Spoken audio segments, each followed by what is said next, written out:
Hey, what is going on everybody, and welcome to Fantasia. For today, we're going to be doing something a little different. We're actually going to be taking a look at my entire account and looking over all of my units, how they're geared, and what their stats are. Because I know that some of you guys have been asking for certain builds for certain units, or just curious of what sets I use and what my substats are for some of my pieces. And so I thought, this is a pretty good opportunity for me to go ahead and just show you all of my units. There's some that I don't use in Guild Wars, I use for PvE exclusively, and I want to be able to show you guys as well so you guys have a reference for that. So looking at this here, I'm a completely free-to-play player. I do not buy any packs. It might change moving forward since I'm kind of low on stamina and leaves after that last hump buff, but as of this recording, I'm completely free-to-play, and I have not tier 90'd any of my gear. And the reason being is because I wanted to record this video before I went ahead. I do have enough materials to tier 90 a bunch of pieces, but I've been holding off on that to show you guys what pre-tier 90 gear heroes will look like, and then hopefully maybe later down the line I'll do another update video and show you guys my builds there. So going into this here, my units, they're going to go in order in terms of element, and I'm going to show you guys the Molagoras on the skills, and then I'll show you the imprints, and then I'll show you guys the stats, and I'll go over some of the gear, and explain some of my reasoning for the choices that I make. So the first hero here is my Ken. As you can see, I use him quite a bit. He is very basic Molagoras in his skills, just mostly for the fighting spirit in S1, cooldown for S3, and then damage in S2, because it's a very strong skill. He has no imprints. I never really pulled any extra Kens. I just got one because I was lucky. And the stats here, so Ken is built very bulky. He has 1800 attack, which is fairly good for him because he is one of the heroes that scales really well off HP. So the more HP he has, the more damage he does. He doesn't really need a very high attack. 1800 is considered fairly standard. Anything kind of more than that is a little extra. It's going to be a little more towards the damage side of things, but I want to keep him pretty bulky. His defense is pretty good, 1100, fairly tanky overall with 23,000 HP, which is very good. His speed's a little on the slower side. I wish I could get him to like 170, 180 speed, but as of right now with what gear I have, that's just not really possible. So he's fairly slow, but his S2 gives him a speed buff, so he's going to speed up once he gets that skill off. He has really high crit chance and pretty good crit damage for a bruiser, actually. I'm running Draco Plate on him, which gives him additional critical hit damage, and actually helps him be a little bit more tanky by decreasing critical hit damage that he takes. His effectiveness is low. He doesn't need it, even though he has a lot of debuffs on his skills, because once he uses his S3, he's able to maintain all those debuffs and all that. Effect resistance doesn't really matter on him either. So in this case, I just gave him, I'm just going to go over these pieces and just show you guys. You can pause the video if you really want to see an in-depth look on the gear, but really just giving him HP and a bit of damage on the side. So Ken, pretty useful overall. Next up we have Soul. He's a pretty decent character for people like just starting out, but this was from the original Guilty Gear rerun. I don't really use him. He's just on some spare gear, so I'm not really going to go over him in depth here. The next one is Lilias, though. Lilias is a fantastic unit. I have her on a speed immunity set. She has a couple Molagoras here for the effect chance on the provoke, and of course the cooldown on her pushback, her S3 cleanse. That's very important. I don't really want to put any more Molagoras into her because she is mostly used as a support unit for me. So as you can see, her attack's fairly low, just 1800, doesn't really matter. Her crit chance is 50%, no crit damage at all. She's built, I would say, fairly standard in terms of speed, like 210, 211, that's like, it's like about where you would be in like Challenger in Arena, right? If I were to climb Arena, I would definitely need her faster so that she could contest with Basars and things like that, but I just built her here as a very tanky kind of bruiser-ish. Actually, not really a bruiser. I would say just kind of tanky support. Her defense is 1100. HP is like 21,000 almost. So she's just there to survive and just act as a support, helping my character's dual attack. Her effectiveness is at 54%. Just a bit of effectiveness there. I would like to push it towards like 70%, just so I can guarantee like more of pushbacks on more units, but as of right now the effectiveness isn't enough to go ahead and like really mess with healers and things with high effect resistance. It's just good enough to provoke like DPSs and things like that without having to use soul burn. But if I soul burn the S2, it guarantees to provoke anyway, so if I really want to control a healer and lock her down for 2 turns or something, I can go ahead and do that. But she's on immunity. Immunity is really good to make sure that she has that layer of protection against debuffs, because it's really important that your cleansers have immunity or high effect resistance, so that they can resist the debuffs and then they have their turns. They're not stunned, they're not like put to sleep or anything, so that they can cleanse the debuffs on your other teammates. She's on Adamant Shield. I prefer Adamant Shield on her when I bring her with other knights that have Aureus. This decreases the critical hit damage that my other characters receive. And if I have something like a Falconer Kluri or something with her who is holding Aureus, that also mitigates damage. So this mitigates critical hit damage, and then Aureus transfers the damage and redirects it towards the Kluri. So that's my Lilias over there. I use her quite a bit now. She's really, really good. Definitely recommend getting her. Alright, next off, one of my favorite characters in the game, Melissa. She doesn't have an artifact right here, but that's completely fine. I usually switch around some of my artifacts, but she would be running Portrait of the Saviors once I get more copies of that. So as you can see, I plus 15 my Melissa with full Molagoras here, and the reason being is just that I really like her. I probably should not have put all these Molagoras into her, but oh well. Her imprint isn't really that great. It's like effectiveness or something like that, so it's whatever. And I typically, as a free-to-play, I just roll for 1 copy of a character, and then I bail from the banner. There's no reason to stick around in those. So as you can see, Melissa has a very high base attack. She's really, really strong. I'm just going to give you a quick oversight into her gear. As you can see, she's very slow, so I really do want to build some combat readiness pushers, CR pushers, things like Tamarin and Assyria. I wish I had Oxlots, but I don't. But Melissa really needs 100% crit chance to work, so she has really high crit chance. Fairly good crit damage for her attack. Like, if you want to push her attack to like above 5,000 and then like cut a bit of the critical hit damage, that's fine. Otherwise, you'd kind of want a good balance. Because Melissa has already fairly good base attack. She has a very high base attack, so you can scale off of that very, very nicely. Her defense and HP don't really matter, just because she is full DPS-oriented character. My Melissa has a bit of effectiveness because I like to land the curse debuff. If I land the curse debuff on her S3, her S2 can actually do quite a bit of damage on a different unit, and you can basically kill 2 units off at once, instead of having to use your S3 and S2 on the same character. But again, that effectiveness is fairly low against like healers. You're probably not going to land the debuff against them. But the effectiveness is pretty good against people who have like no effect resistance, right? Alright, so that's my Melissa. I don't really use her very often. I would like to use her more, but it's unfortunate I don't have Oxlots. I do want to build Tamarin and Assyria though, but we'll get to them when I get there. Alright, next off, one of my other favorite characters here. I love my 3-star units, and I love specialty changing them, so Researcher Carrot here is one of my favorites to use. SSS imprint because she's a 3-star, it's really easy to get her, and she's self-imprinted for the extra attack instead of doing the imprint release. She's plus 15 with all of her skills maxed out, mostly because they're free. You know, you don't have to use Molagoras, you just use Stigma. So her stats here, fairly high attack, even higher attack than Melissa. It's because Melissa doesn't have her artifact.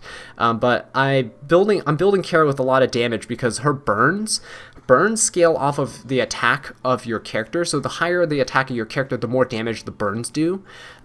So that's the reason why I'm stacking attack here. She doesn't really have crit damage. She has a decent crit chance, so she can probably crit against like grass units and stuff like that. I mean, it doesn't really matter.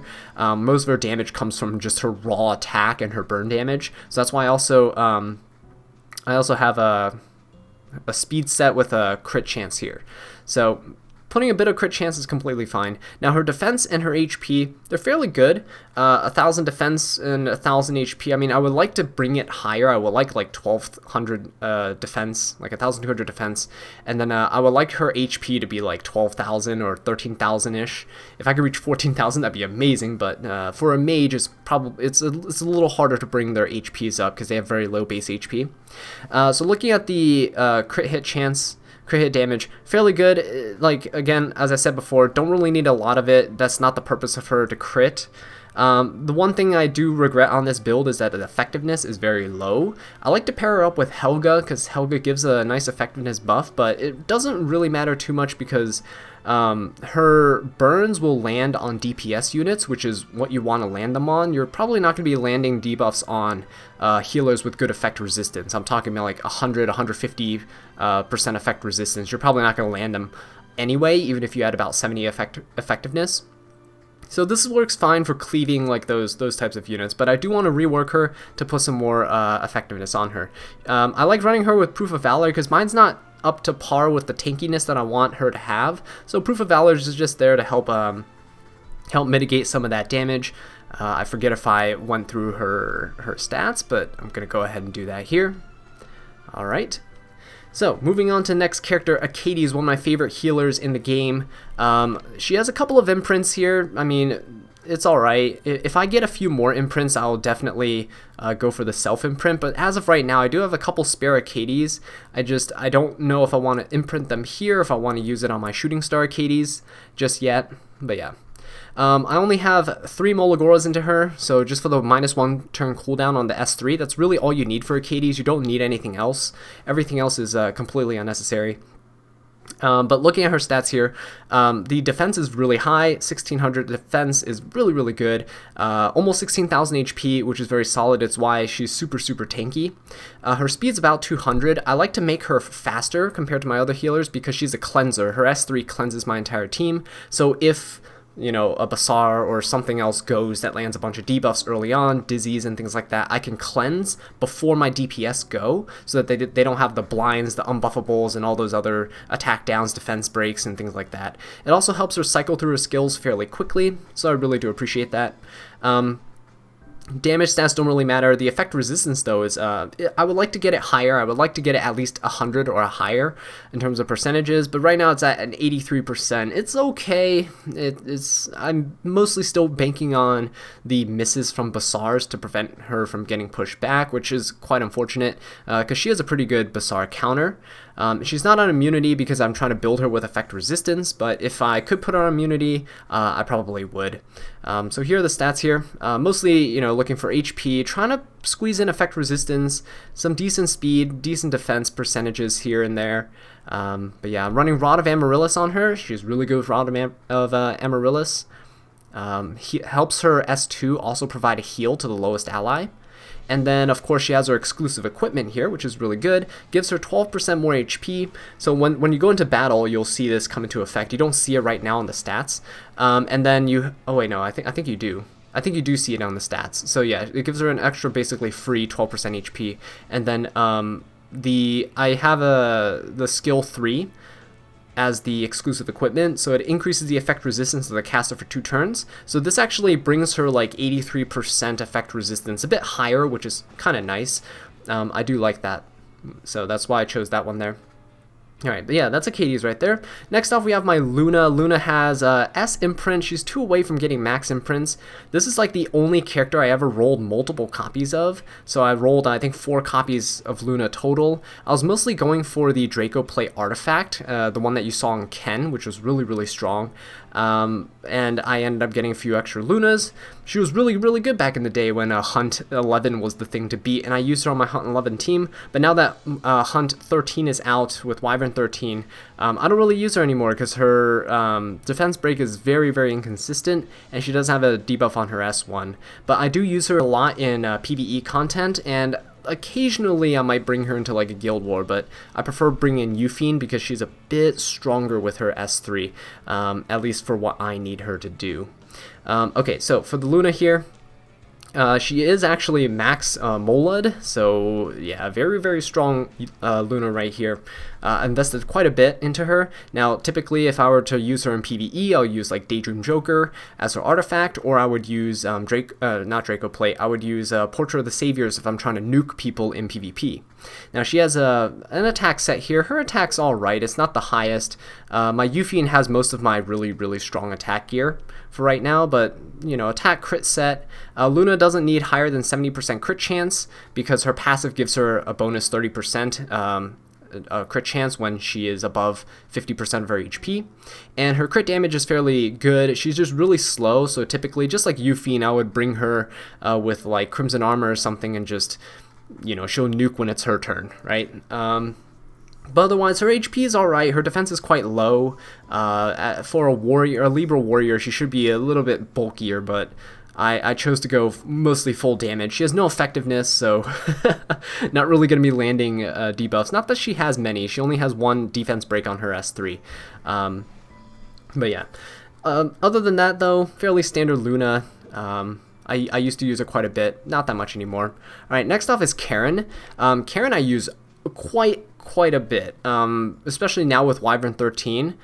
So I only have her S3 Molid. It's a 1-turn cooldown here. It's really all you need unless you're really focusing on her as a damage dealer. I would like to plus 15 her because she is just absolutely amazing. One of my favorite characters in the game design-wise, especially with this swimsuit right here. But anyway, with that skin. She's self-imprinted SS, not triple S. I don't really need it at the moment. I could probably do it though for the self-imprint on crit chance. So as you can see when we go to her stats, her crit chance is at 73%. With her self-imprint with like a 12%, it brings her to 85% crit chance. And because she has elemental advantage against the Wyvern, it gives her an additional 15% crit chance. And that brings her to 100%. So she's always going to crit against the Wyvern. Now, if you're bringing her to PvP, you definitely want her to have a 100% crit chance no matter what, against any element type, basically, because you want her to crit. Otherwise, her S2, you can't chain S2 into like an S3 or S2 into an S1, because S2 has to crit for her to get the extra turn. So I'm on a hit set and a destruction set. It's really weird, but her attack is a little lower. It's on 2900. She's on the artifact Torn Sleeve. Torn Sleeve is Biken's exclusive artifact, or sorry, not exclusive artifact, but Biken's artifact from the Guilty Gear event. Torn Sleeve is very good for inflicting bleeds onto the Wyvern as debuffs, so I mostly use her there. Speed's fairly high because I have speed boots on and because I just have a lot of speed substats. Like, for example, there's 14 speed on this chest piece for some reason, and I don't really have a use for it anywhere else. Has speed, has effectiveness. Alright, so slapped it on her. 70% of effectiveness is pretty good for the Wyvern to land the debuffs, but other than that, crit damage is fairly high, fairly good. HP and defense don't really matter on her. Alright, so moving on to the next one, we have Seaside Bellona over here. Seaside Bellona is on a speed and crit set. She is plus 15 to Molid, so fully Molagored. As you can see, I like to fully invest in characters, so people like me are going to kind of struggle in the Molagora department because when I build someone, I really want to just build them up, make them super strong, right? She's on the artifact Rosa Hargana, which allows her to dual attack, and it increases the attack of her skills when it's not her turn. So if she dual attacks with Rosa Hargana, of course, it's going to deal increased damage, or when she uses her S2 counter, this actually gives her some additional damage there. Now, unfortunately, I did not roll a copy of Rengar's specialty drink. If I did, I would definitely be using that on her, but then again, her stats would be a little different to compensate if that was the case. Now, my Seaside Bellona is fairly squishy. I'm going to go through her gear here. 3500 attack is very good. 270 crit damage is very solid with 91% crit chance. She has 40% effectiveness, which is not bad for landing her debuffs. Her defense breaks on S2, her unbuffable and healable on S3. And her speed's alright.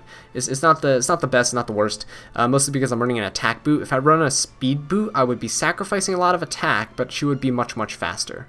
But for my purposes here, I don't really need her super fast. Now, criticism for myself here is that her defense is fine, but her HP is fairly low at 10,000 is because I have her on a full DPS build, essentially. You know, crit damage neck, attack ring, attack boot. If I wanted to, I could probably put like an HP boot or an HP ring, depending on if they roll well and I can maintain my crit chance. I want to keep my crit chance high on her, so the reason I haven't really put more HP on her to make her bulkier, which is probably recommended, is mostly because my crit chance would suffer too much as a result of that. Alright, but yeah, that's Seaside Bellona here. I use her a lot in PvE and PvP. If I use her in my Wyvern 13 comp, when I use her in Wyvern 13, I definitely change the artifact from Rosa Hargana to Daydream Joker instead. Alright, so moving on, we have Dizzy here. So Dizzy, her current banner is running right now. Hopefully at the time of posting this video, it's still up. She's really minimum investment unit in terms of Molagoras and everything, actually. So I have her at +3 on the S2 and the S3 just to get the -1 cooldowns to help her cycle through her skills. And she's on a speed hit set, and as you can see, the attack is fairly good. 2,000 attacks fine on Dizzy. But her defense and HP are a bit low. I would like her defense to go higher to like maybe 1,400, and then her HP could probably go up to like 16,000 and more if I can in the future, once I get better gear. But her speed's at around 220. It's not like the fastest thing ever. It's not the slowest thing ever. It's just good enough to go before most of the enemy DPS units do, and debuff them with all her debuffs, and then yeah, helps her cycle through her skills quickly if she gets more turns. So that's why I like to have her above 200 speed. Her crit chance is 50%. I don't really like too much crit chance because if I'm going against units like Moonlight Ken, I don't want to crit against him. So there's that.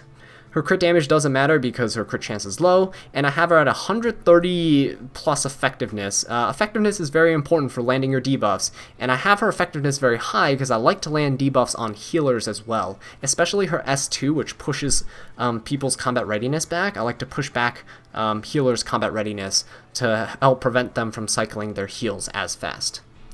As the artifact, I run Abyssal Crown. Abyssal Crown's one of the best artifacts for her. It just gives an innate chance to stun on all of her skills, and because Dizzy's all AoE, sometimes you get lucky and you can just stun an entire field of players. Especially coupled with her S1. Her S1 also has an innate chance to stun, so it's just really, really solid overall. But yeah, other than this, if I wanted to bring her into like a buff-heavy team, I would bring Ayla Violin. Ayla Violin can strip buffs from enemy units. Alright, so moving on to Luluca here. Now you can see Luna was the only one that I rolled multiple copies for. This Luluca, I just got 4 copies in total. Because she keeps showing up in my free Covenant summons for whatever reason. I don't know why, but yeah, so I ended up building her because of that. Not too much of a Mola investment here, just a -1 cooldown on the S2. It's probably not needed. I probably did not need to do this. Kind of regret doing this actually, but the S3 here has a -1 cooldown, just a +15% effect chance, just so she has an 85% chance to defense break. It's an AoE as well, so it's fairly good. I use her in PvP mostly for Hell Raid, but yeah. As you can see, her artifact is Daydream Joker, just so that she deals more damage to bosses and things like that. Really good for scaling. Her stats are fairly decent, actually, for just some spare gear I slapped on her. All this gear is not, like, really solid. As you can see, like, this piece kind of sucks. Just a bit of crit chance, bit of speed. It didn't really roll into anything good. I don't even know why I +15 that, but yeah, she has it. So her 3,200 attack is completely fine, coupled with her like 260% crit damage. Her crit chance is 85%, which is actually pretty good, pretty nice. Speed at 180, also very nice. Helps her basically go before some of my other DPSs that I run her with, so that she can defense break before they go, so that they can deal more damage. Now, unfortunate thing is that her effectiveness is quite low. It's at 18%, so she's not really going to be debuffing many things. Unfortunately, if I got, like, I don't know, a hit set or something instead of defense set, might work better, but she was a little too squishy in Hell Raid, so I gave her the defense set. You know, tried to help her survive a little bit better. But yeah, otherwise, I just use her in PvE. I never use her in PvP. She's a bit too slow for PvP usages as a defense breaker. Alright, so moving on here, we have Montmorancy, triple S for effect resistance, self-imprint, +15 Molagoras, or Stigma'd, skill up, essentially. So all her skills are maxed. I've maxed out her skill trees. I maxed out all the skill trees for specialty changes, by the way. She's running a speed HP set, mostly because her effect resistance is stupid high. So 130% effect resistance with her innate effect resistance from the imprints, and then I think her skill tree too might give her some, I don't remember. But her defensive stats, 1400 defense is very solid for Montmorancy. It could be a little bit higher if I want her to be a bit more tanky, but as of right now, she works completely fine. Like, she is a really solid healer. 18,000 defense, which is, again, very good. Higher than my Achates, but I use Montmorancy in PvP and PvE.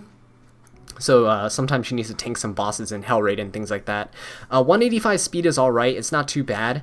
I used to have her a little faster, but I took some pieces away and swapped it over to like Angelica and some other healers. But yeah, none of her other stats really matter. She's fairly easy to build. These are just the substats here. As you can see, I focus mostly on HP, defense, effect resistance. You'll see a lot of effect resistance on these pieces. These are not optimal pieces, like some of them have attack, some of them have like effectiveness, crit chance, stuff like that, but healers don't really, they're very forgiving with the gear that you give them. Currently I have Magaraha's Tome on her just for her cycling, because Achates is running Rod of Amaryllis. If I get a second Rod of Amaryllis, I'm definitely giving it to Montmorancy to use, but sometimes if I need it, I just swap between Achates and Montmorancy, just unequip and equip them. But yeah, Magahara's Tome is fairly good for just cleansing. It's like cycling cleanses. So that's what I use her for as of right now. Alright, moving on, we have Angelica here. Angelica is another very solid healer of mine. I pulled a lot of copies of her. I think I can SSS imprint her, but I haven't yet. I probably should. Helps her probably tank a little bit better in Wyvern. But in case I get the Moonlight Angelica, I want to save, you know, a couple copies for imprints there. But we'll see. Okay, so looking at her skills, I fully Mola'd the S2 for the heal, and then I've almost fully Molagora'd the S3. I don't know why I went for the 4th skill up there. Yeah, it probably wasn't necessary for me to do that. If you get the -1 turn cooldown, that's pretty much good enough. But yeah, anyway, moving on to her moving on to her gear. So she's on a speed health set, as most of my healers are. Just running through stats here, as you can see, they're not like the best. I mean, I have like questionable like pieces here, right? Not even maximum speed. I could probably speed tune her to be a little bit better, but it's all right. Her artifact is Proof of Valor because she's tanking Wyvern for me, and I basically mainly use her for that. All right, so let's see. Her defense is 1500. Could be a little bit higher. Probably would like it to be a little bit higher. Her health is almost 20,000. It is like 21,000 in combat, I think, due to her imprints and things like that. You don't see the imprint stats on her stat list here. So these this imprint here, you don't see that added in. Alright, her speed is actually fairly good for her tankiness. Like if I made this speed boot into like another HP % boot, she would be even more tanky. But because I sometimes bring her into PvP, just as like a water tank unit, I kind of like the speed to help me cycle through a little bit quicker. It's also nice for some PvE content where I can just go ahead, if you soul burn Angelica's S3, it gives you a 4-turn immunity buff, which is absolutely broken. So yeah, so sometimes I want her to go before my DPS so she can just put the immunity on everybody there. But yeah, her effect resistance is fairly low. Again, I mostly just use her for Wyvern tanking, so she's not like, if I really needed somebody to resist debuffs and stuff, I would bring in Montmorancy and things like that. Alright, so yeah, that's pretty much Angelica there. Moving on here, we have Mercenary Helga. So Mercenary Helga I use quite a bit, actually. She is maximum skill upped right here. SSS imprint, I have it on release because I like having that +8 speed imprint. Helps me just boost my units just a little bit more in terms of speed department. So she's using L's Fist here. L's Fist is just pretty decent because of how much HP I have. Is mostly for my particular build here, because she has so much HP in her pool that as she gets lower and lower, she gets stronger and she gets faster, so it's really good. As you can see here, the attack 2000 something. She's not meant to be a huge damage dealer. I'll go through her gear while I'm talking about her stats. 1100 defense, pretty decent for mitigating some damage. 18,000, almost 19,000 health here, as you can see. Just all HP % pieces for the neck and ring. No damage, nothing like that. No crit damage here, but the critical chance is at 50% for a reason, and that's because she actually gives herself a 50% chance crit buff at the start of her turn if she is at full HP. And because I usually run her with a healer, she will get that crit buff fairly often, and then her S2 can extend the duration of that buff, so she can basically have 100% crit chance whenever she starts the turn with 100% HP. She's on a speed boot here, mostly because, as you can see, 215 speed. I want her to go before my other units for the attack buff, for the effectiveness buff. But yeah, she has 40% effectiveness. I kind of lowered it a little bit, just like yesterday, because I wanted to give Falconer Kluri a bit more speed. So I think I exchanged her ring for that. Effectiveness could be a little bit higher, but for debuffing like a DPS, just defense breaking a DPS, she's completely fine for that and works perfectly. So no complaints there, really.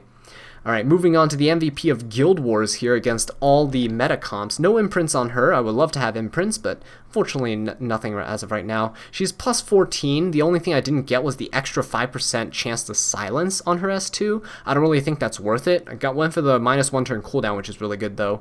And yeah, everything else is maximum Molad because I use her so much. Her artifact is Hell Cutter because she's so slow.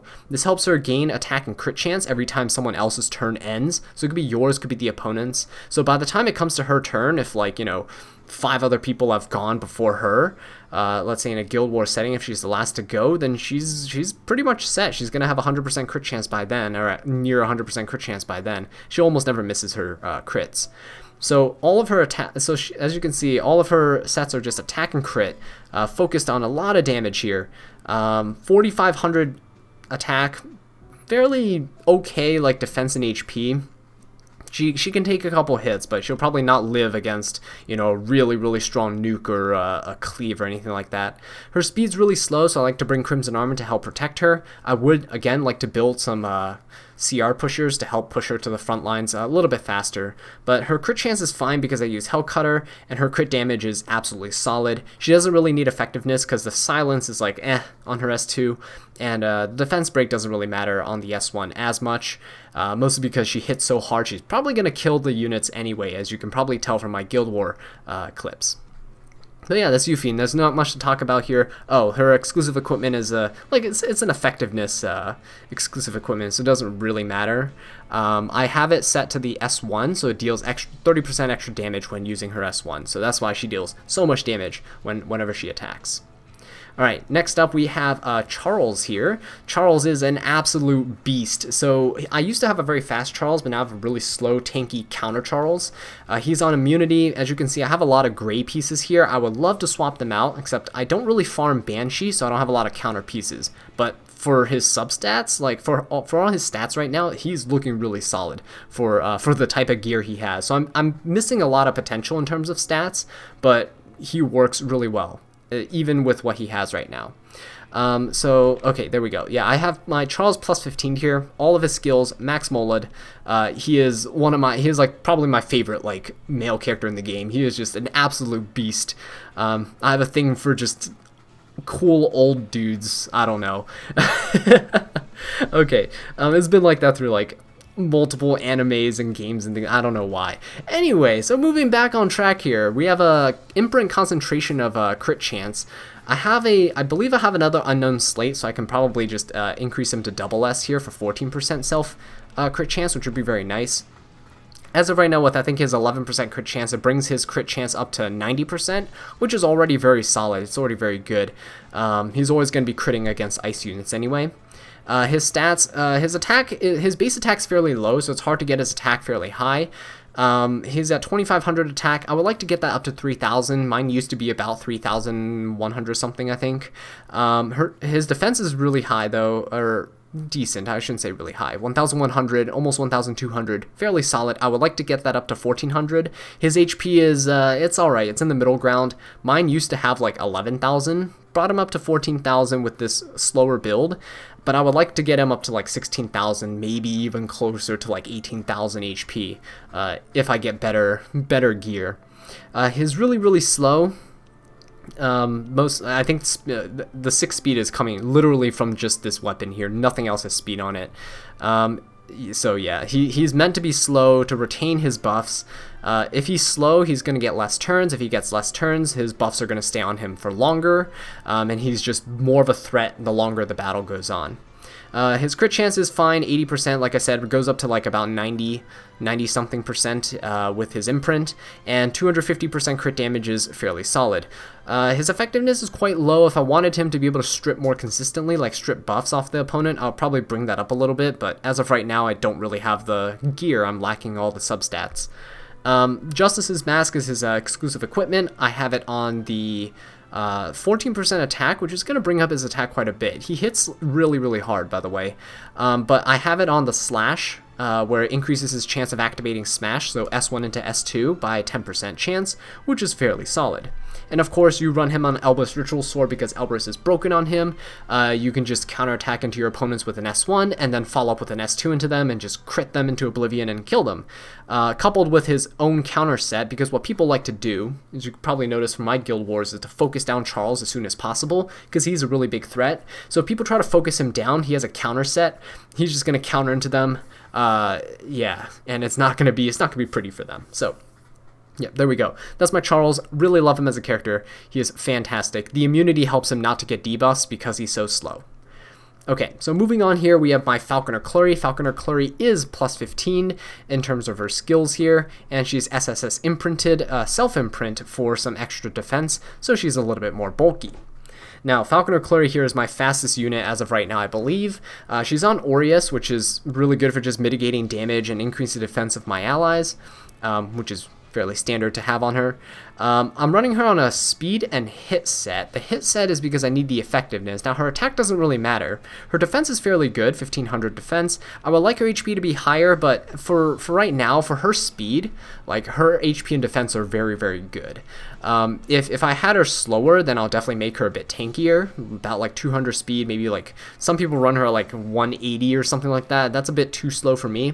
So I like to have her really fast. She is my unit that I go into, provoke an opponent's unit, like a Bassar or something like that, stop them from using their S3, and then I go from there.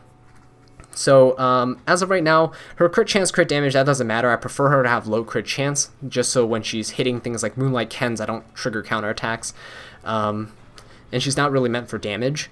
Her effectiveness is almost 80%. It's very, very solid. I would like to get that higher. About like 100% effectiveness would be very good. But as of right now, in order to maintain her speed, something had to give, so I had to compensate for a little bit lower in terms of effectiveness right there. But yeah, Falconer Kluri, I use her everywhere. Not much else to say about her. She's fairly standard. Next off, we have Roana, like the thickest healer ever in terms of stats, of course. So I have Max Molad her S2, and I have her S3 Max Molad 2. It's just one skill. -1 cooldown's fine for her heals. It's okay, like 3 turns.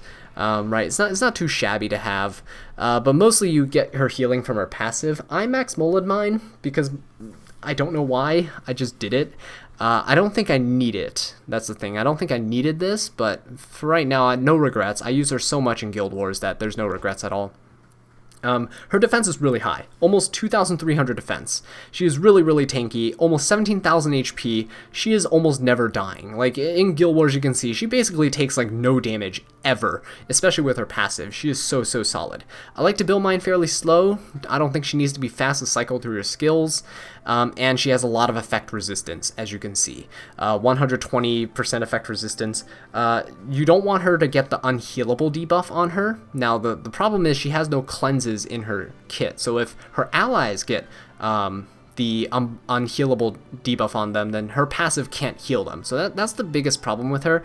Sometimes I like to run her on Wondrous Potion Vial, but I've changed that up a little bit because sometimes I do need an extra heal from her S1 or just when her S3 is on cooldown, right? In conjunction to her shield from S1. So I put Celestine on her for now. It's working in Guild Wars, it's keeping my tanks alive. And yeah, I'm feeling pretty comfortable with it. Usually I bring like Crimson Armin or like a Lilias. Lilias has the cleanse. Crimson Armin has like a immunity for the entire team just to offset the fact that Roana doesn't have any cleanses or any immunity buffs. But yeah, she's a very solid healer. Definitely not a main healer for me, but she's a really good like supporting healer. Alright, so yeah, that's my Roana there. Moving on, we have Little Queen Charlotte. So Little Queen Charlotte, I plus 15 her immediately on release. She is absolutely busted as a unit. I love her design. I love her as a character. And yeah. So I imprinted her with an extra copy of her. Probably not a good idea. I probably should have kept the other copy of the Moonlight 5-star, but oh well. I mean, doesn't really matter, right? So moving forward here with the stats, she's not as tanky as I want her to be. So I'll put up the gear here. I'll cycle through this. But 3,500 attack is very solid with almost 278% crit damage. She's going to be nuking pretty much everybody, as you can tell from my Guild War videos. But I want her defense to be like 1,200, 1,400. I want her HP to be like 16,000, right? So I'm lacking a lot in terms of the tankiness department. I definitely need better substats there. But it's really hard for me to get those substats while maintaining this crit chance. So as you can see from when I cycle through my gear, like for example, the helmet has 20% crit chance and the sword has 17% crit chance, right? It's really hard for me to maintain the crit chance to make sure her damage is consistent while also giving her good HP and defense substats. I need to make sure I get better pieces that roll higher in those subs. She doesn't need effectiveness or effect resistance. She's completely fine. She gives herself immunity with her S1, so effect resistance doesn't really matter there. Her speed's fairly low, but because I'm running Durandal on her and because of her passive, so whenever people crit her, she gets a boost in combat readiness. Durandal here is plus 21. It gives her a fair amount, like almost 15% combat readiness when she's attacked. So she's really, really solid in terms of just pushing herself up and getting extra turns. So she cycles through her skills fairly quickly. But yeah, I use her mostly as like a bruisery like nuker. I take her into like ML Kens and things like that, but I try not to take her into teams where they have too many dark units, because then if she gets focused down, she's not tanky enough to absorb too many of the hits. Right? For those types of team comps, I like to bring in the next unit, which is Crimson Armin here. So Crimson Armin, I would like to get more imprints on her. I don't really have good luck with pulling extra copies of Armin, but that's okay. Once I get more copies of her, I'm going to self-imprint her for the defense, because the ally imprint, the imprint release of effect resistance isn't really that important, isn't really that good. I have her at plus 15. Yeah, so 75% chance to provoke there. I mean, you definitely need to max her S2 and get the cooldown for S3, but I went for the full Molas on S1 because I just want that provoke chance. You guys know from the Guild Wars videos that I really, really enjoy using my Crimson Armin to provoke enemy units, to keep them off of my other DPSs, and to bide some time. She's running Aureus here. Aureus is really standard on her, fairly good, couples well with her S2. Her S2 decreases the critical hit damage, I believe, that the allies take. Yep, so damage reduction there. So it's like a built-in adamant shield on her. For her stats, I mean, 1800 defense is really good. It's almost 1900 defense, very high, very tanky. 16,000 HP. Could be a little bit higher, but I sacrificed a little bit for some other stats there. Mostly for her speed. So she's running, she's rocking like a 200 plus speed. Fairly decent. She could be a little bit faster, but I have other units for if I want to give my team immunity. She's mostly just for the invincibility against, you know, I bring her into a lot of teams where most DPSs are probably going to be sub 200 speed. Like, there's very rarely going to be DPSs. You know, you have exceptions like Karin and things, which are going to be super fast, but yeah, she's going to go before most of the enemy DPSs, gives your team invincibility, protects my nukers from all the damage, and then my nukes will just nuke somebody off the face of the planet, like Yufine, right? So that's what Crimson Armin's for. Fairly standard build here, but you can see her stats.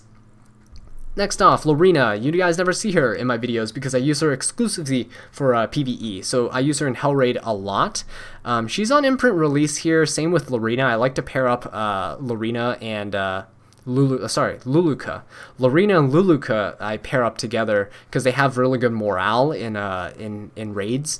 So I use them there. I mean, if I need to, I would imprint concentrate her if I get more copies, but as of right now, I don't really have many copies of her here, so I don't have her imprint concentration. She has plus 15 because in her skills, because it's Stigma, it's free. All you have to do is grind the catalysts. She's on Daydream Joker because I use her in PvE against Hell Raid bosses, so this helps me deal a bit more damage. And she's mostly on just like scrap attack pieces with some crit pieces on the side. She's on leftover gear essentially. As you can see, none of these pieces are really amazing. She has like a flat attack ring, for example, with a good amount of attack percent, but yeah, Like, she's on some spare gear. She works, though. 4,000 attack is fairly decent. Defense could be higher. I would like her defense to be higher. Her HP could be higher, too, but, you know, for some spare pieces, she's fine. Her speed is really low. Now, the thing is, her S1 gives her combat readiness. So if you attack something, it gives her, I believe, 20% combat readiness there. So it's really good for just cycling herself. Like, once she gets going, she's kind of hard to stop. And if I pair her with Lilias, like if Lilias gets her to dual attack with her, Lorina will use her S1, push herself up a little bit more. So she cycles through fairly quickly, actually, in PvE, depending on the team comps that I use. I sacrifice some speed to make sure her attack and her crit damage are fairly decent. 243 crit damage, I mean, could be higher, but she scales really well with her attack, so I just focus most of my attention there. Her crit chance is at 86%, which is fairly good. I mean, if you can get like most of your units around like 85% crit chance, unless they 100% need crit chance, like Melissa's or Karin's, then they should be fine. Like if you have a general bruiserish DPS that's around like 85% to like 90% crit chance, you should be pretty decent. She doesn't have a lot of effectiveness. I don't really care about her S3 pushing back units. I mean, it works in Hell Raid against like the mini bosses and stuff, but against like bosses, I mean, it doesn't really matter anyway. You just DPS them down. But yeah, that's Lorina there. Fairly standard, I think. Next off, Dark Corvus. He is S imprint. I do need more copies of Fire Corvus to use as imprints for him. I would love to max imprint him. 6% HP. That would be a good chunk of damage there. So, I say damage because he scales really well off HP. It's pretty much his most important stat. But, yeah, I just had enough Molagoras, like, earlier this week to +6 max Mola his S3, which is where all his damage comes from. If I want him to be more consistent, I would Mola his S2, but as of right now, I don't have enough Molagoras for that. So he's just, he's sitting at a 70% chance to proc that, which is unfortunate. Okay, so he's running Portrait of the Saviors. I do need to grind more copies of this because the Guilty Gear event is currently out. But yeah, Portrait of Saviors is fantastic as an artifact. Deals so much damage. Helps him just absolutely wipe healers like Ruel and Maid Chloe off the face of the planet. Really, really strong, and I really want to get more copies of this, and I want to max them out. But as of his set, it's the free HP set, so if you guys have been playing for like a couple months now, you probably have gotten this set from logins. It's fairly standard. Rolls, you know, pretty much everyone's rolled pretty well, from what I could tell from looking online and looking at streamers and stuff. But yeah, all he needs is HP. His defense is about 1,500, which is pretty solid, I'd say. It's not too bad. I've seen higher. I've seen some people a little lower, but it's fairly average. His HP is like 30,000. I think in game it's like 31,000 or something like that because of his self imprint and things like that. But he's pretty chunky there, right? He's a pretty big boy. His speed is 145 or like 147, almost 150. It's okay. I know a lot of people some people used to build him with like 200 speed just for him to cycle. Every time he attacks with an S1, it gives a -1 turn cooldown for his S3. But I just find it easier for him to just tank hits from people and then just charge it with his S2. So passively charge his S3 instead of, you know, having to cycle through his skills over and over again. He doesn't need crit chance, crit damage because his S3 can't crit anyway. His S3 is pure. The damage from his S3 is purely from his HP, so he's going to be dealing a ton of damage from just that. Effect resistance is about 100. Now, sometimes I like to change his artifact over to Strat Gauntlet. Strat Gauntlet gives him additional effect resistance, brings him up to about like 150% effect resistance, which is very solid for him to not get debuffed. But as of right now, he works fine generally. You don't want him to get debuffed like provoked. You don't want him to get defense broken, because if he gets defense broken, I mean, he's gonna melt away in the face of like a nuke or any competent DPS. So you want to keep him debuff free, right? That's why I like to bring in like Montmorancy, Achates to help support him, just to give him immunity, like cleanse his debuffs if he does miraculously get a debuff on him. But yeah, otherwise he's fairly standard. Alright, next off we have Moonlight Ken here. Now Moonlight Ken is scuffed. He is not that good. I don't really have the gear to make him really good. He has no imprints, but he does have a lot of molas into him. I do want to max mola him eventually. His S2's max mola'd, very important. His S3 is on the -1 cooldown for now, but I really want to make sure that I get his S1 max mola'd, just because it's a basic attack, right? He's going to be using it quite a bit, and I want him to deal damage. He's on Sigurd's Sight, so whenever he gets low and he counterattacks, like someone crits him, that's how he heals back his HP. He's not on a lifesteal set. He's on immunity with an attack set. I would like his attack to be higher, and his defense. So I want his attack to be like at least 4,000 or above. That would be fairly solid for me. His defense needs to be higher. I would love for him to have like 1,400 defense, but as of right now, just with the pieces I have, I just can't reach those stats.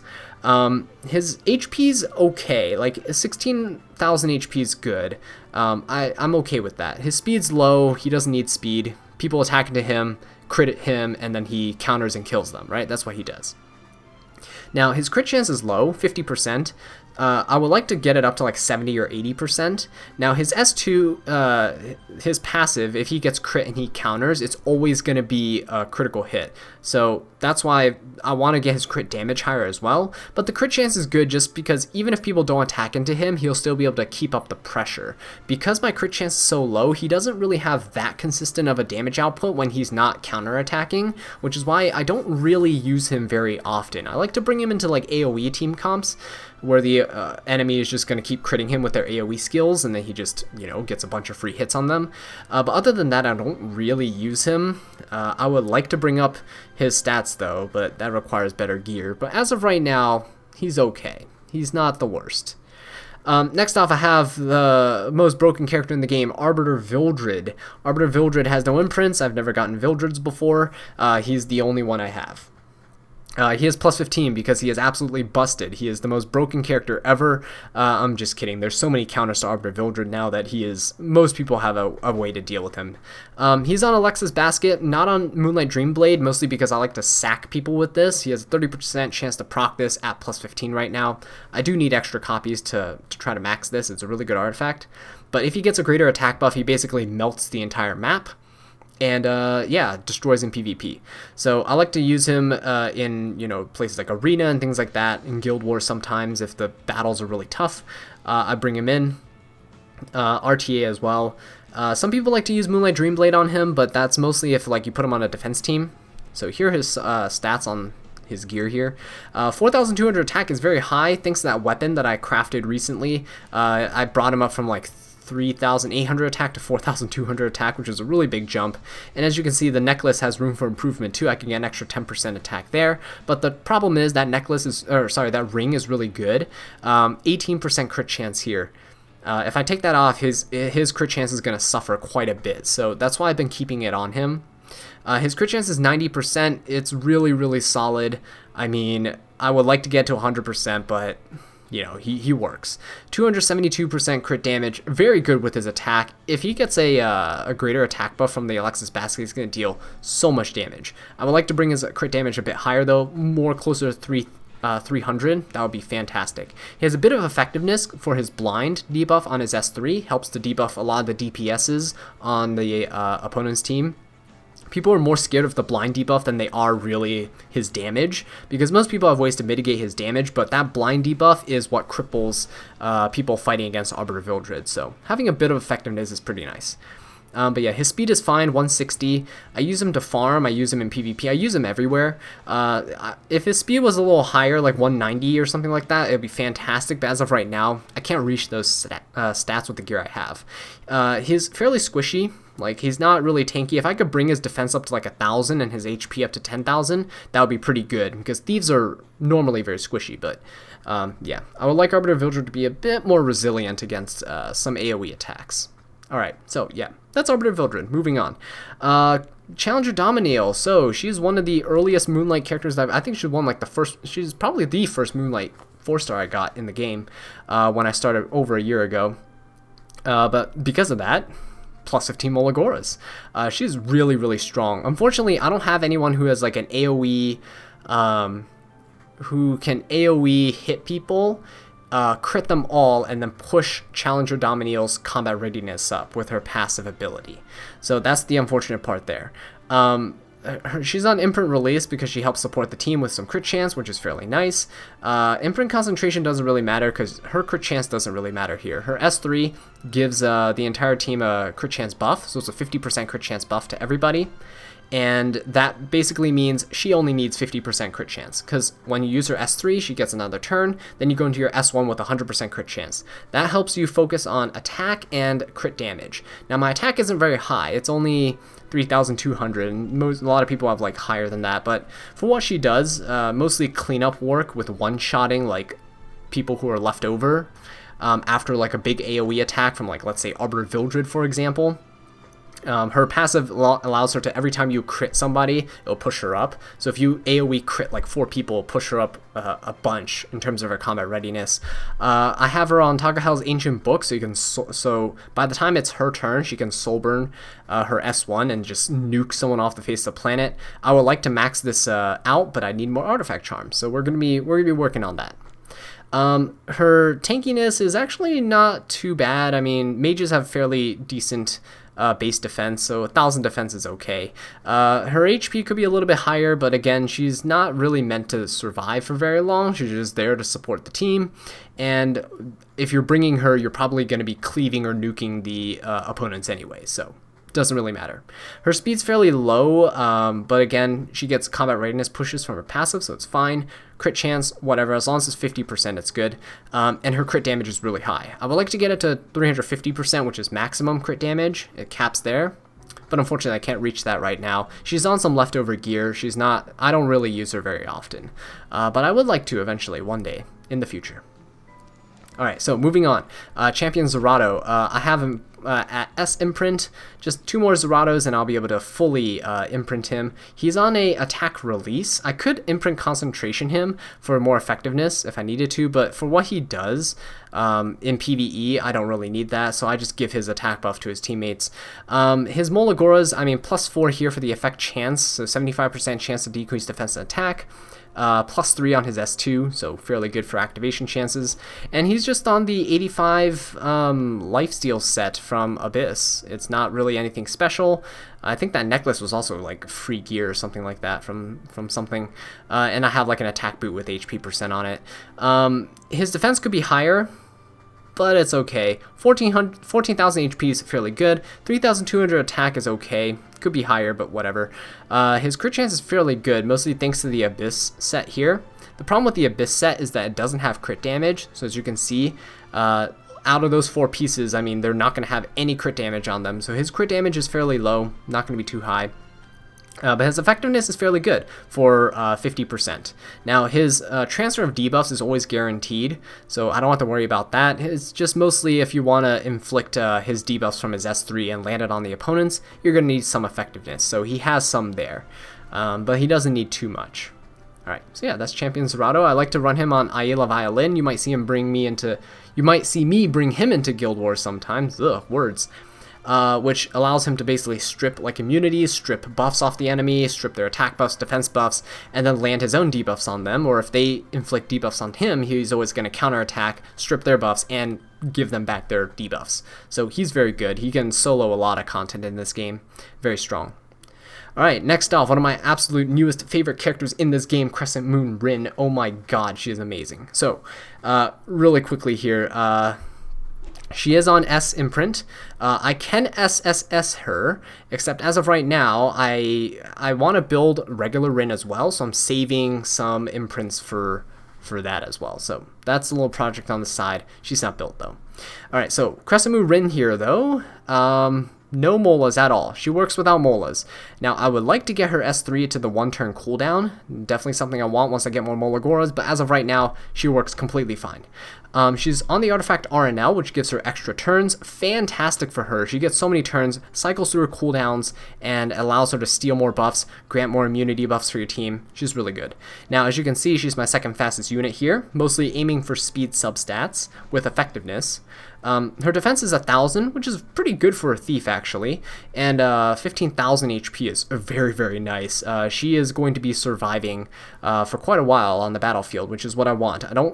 I don't really want to bring her in, have her just immunity buff, steal a buff, and then die. I want her to stay on the field as a threat to the opponents.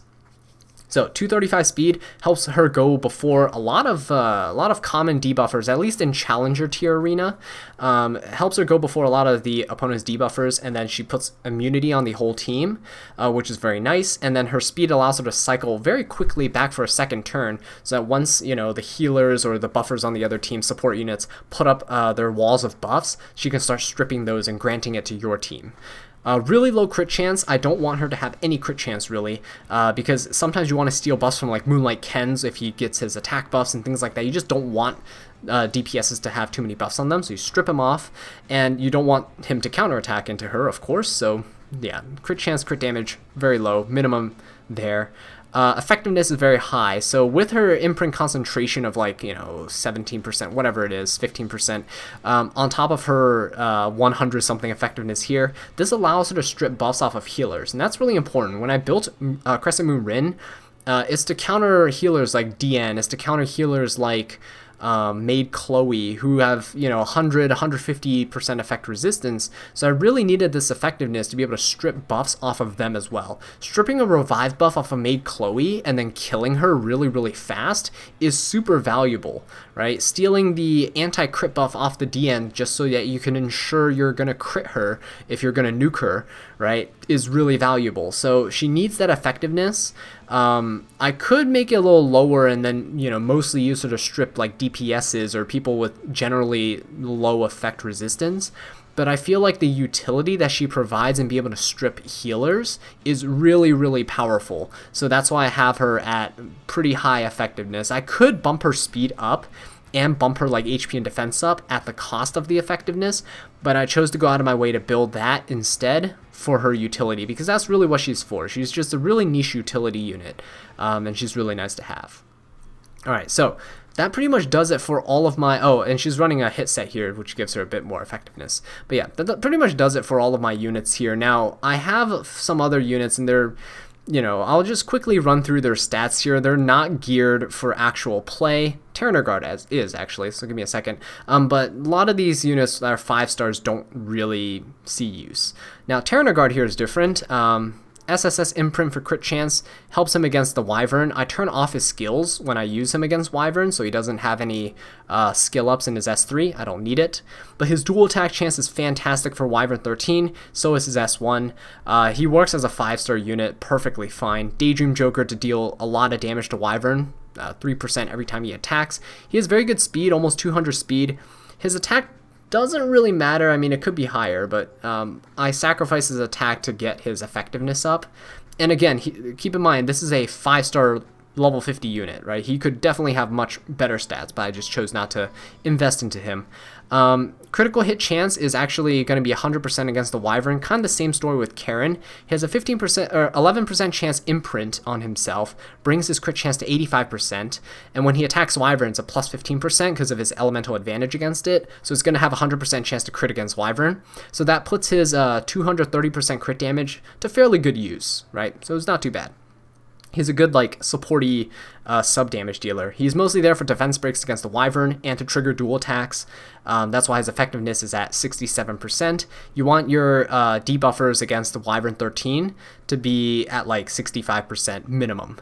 That is what will cancel out all the RNG against the Wyvern. So, and that gives you the most consistency there. But yeah, anyway, Taranor Guard, fairly standard. I mean, I'll go through his gear. It's just a bunch of leftover gear, mostly aimed at getting some crit chance, because I do use him, crit chance and effectiveness. I do use him as like a sub DPS in my Wyvern 13 team.